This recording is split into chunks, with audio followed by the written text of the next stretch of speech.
ಎಲ್ಲರಿಗೂ ನಮಸ್ಕಾರ. ಎಲ್ಲ ನನ್ನ ಪ್ರೀತಿಯ ಕನ್ನಡ ಜನತೆಗೆ, ವಿಶೇಷವಾಗಿ ಅಪ್ಪು ಅಭಿಮಾನಿಗಳಿಗೆ, ನಾನು ನಿಮ್ಮ ಪ್ರೀತಿಯ ಅಪ್ಪು ಅಪ್ಪಟ ಅಭಿಮಾನಿ ಪ್ರಕಾಶ್ ಯಲಗಚ್. ವಿಷಯ ಬಂದ್ಬಿಟ್ಟು, ನಾನು ಕಂಡಂತ ದೇವರಾದ ಪುನೀತ್ ರಾಜ್ಕುಮಾರ್ ಅವರ ನನ್ನ ಜೀವನ ಇರುವವರೆಗೂ ಪೂಜಿಸಬೇಕೆಂದು ನಾನೊಂದು ಕನಸು ಕಂಡಂತ ಆ ಕನಸು ನನಸಾಗಿಯೇ ಉಳಿತು.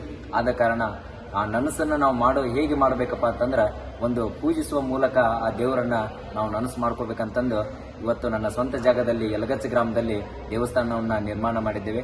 ಇದೇ ಸೆಪ್ಟೆಂಬರ್ ತಿಂಗಳು 26ನೇ ತಾರೀಕಿನಂದು ಬೆಳಿಗ್ಗೆ 11 ಗಂಟೆಗೆ ಅಪ್ಪು ಸರ್ ಅವರ ಪುತ್ಥಳಿ ಉದ್ಘಾಟನಾ ದೇವಾಲಯ ಉದ್ಘಾಟನೆಯಿದೆ. ಸೊ ವಿಶೇಷವಾಗಿ ಈ ಒಂದು ದೇವಾಲಯಕ್ಕೆ ಉತ್ತರ ಕರ್ನಾಟಕಕ್ಕೆ ಮೊಟ್ಟ ಮೊದಲ ಬಾರಿಗೆ ದೊಡ್ಡಮನೆ ಸೊಸೆ ಡಾಕ್ಟರ್ ಪುನೀತ್ ರಾಜ್ಕುಮಾರ್ ಅವರ ಧರ್ಮಪತ್ನಿಯವರಾದಂಥ ಅಶ್ವಿನಿ ಪುನೀತ್ ರಾಜ್ಕುಮಾರ್ ಅವರು ಈ ಒಂದು ಕಾರ್ಯಕ್ರಮಕ್ಕೆ ಉದ್ಘಾಟಕರಾಗಿ ಹೆಮ್ಮೆಯಿಂದ ಸಂತೋಷದಿಂದ ಈ ಒಂದು ಕಾರ್ಯಕ್ರಮಕ್ಕೆ ಆಗಮಿಸುತ್ತಿದ್ದಾರೆ.